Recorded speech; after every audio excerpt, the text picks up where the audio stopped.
In American football, you got two kinds of running backs. The guy who takes the handoff, lowers his shoulders, and just charges ahead, the downhill runner. And then you've got the more patient back that's becoming more popular recently. This is the guy who takes the handoff, keeps his feet moving, but doesn't really commit to a direction, sizes up how the play unfolds, waits for a gap to open, and then hits that gap after he's gathered all the data.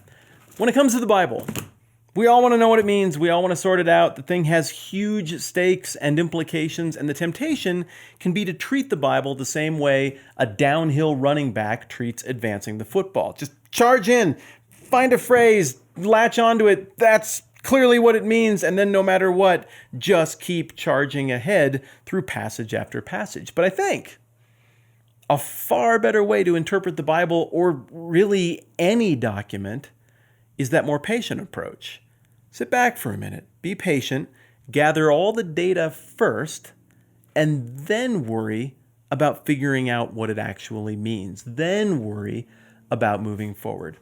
In this video, I want to talk about the most basic, the most universal rule for making sense of the Bible for yourself. And if you understand what I'm talking about even a little bit with that football example, you're going to have no trouble making sense of what this one universal rule is. It sounds like a clickbait thing from the internet. I'm still sticking with it. I'm Matt. This is a 10-minute Bible hour. Getting better at reading the Bible for ourselves. Here we go.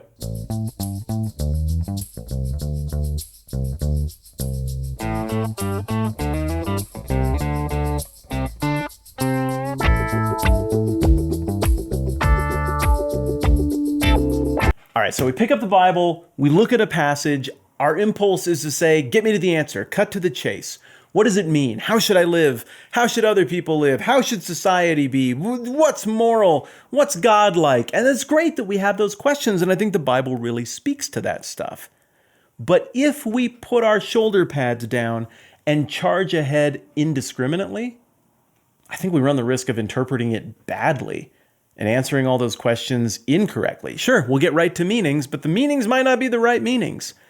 If we want to get it right, I think we take a page out of the playbook of life interpretation skills that we use everywhere else. I think we pump the brakes, we slow down, and we start by just sizing up the facts. Getting the lay of the land. What's the raw material of this passage that I'm looking at? Where are we at? Who are we talking about? Who are these people? What's going on? What's the setting? When did this happen? See, in order to understand the meaning of this text, we first have to accept that we don't live in the world of this text. We live way after the fact. Most of us in other parts of the world, we, for the most part, don't speak the languages that this was written in anymore. We have a different set of cultural assumptions and historical assumptions. And so we have got to do some bridging the gap before we can get to what a thing really means. So before we can get to the essence, we first got to look at the raw materials. So I suppose another way to put the number one universal, most important rule of biblical interpretation would be this.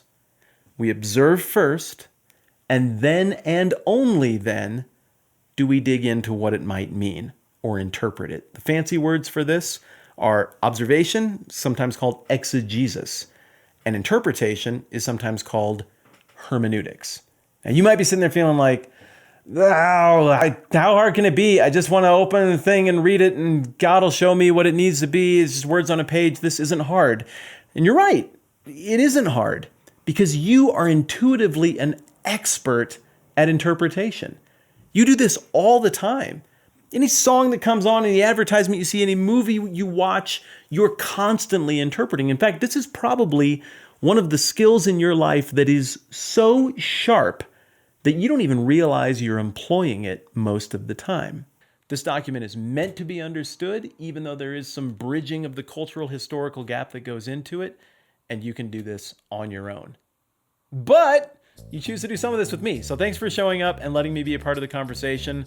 It's fun that we do some of this together. I hope that you're tearing into it for yourself and making sense of it on your own as well. I'm Matt. This is the 10-minute Bible Hour. We're going to do a bunch more on the specifics of how to dig in deeper in the coming videos.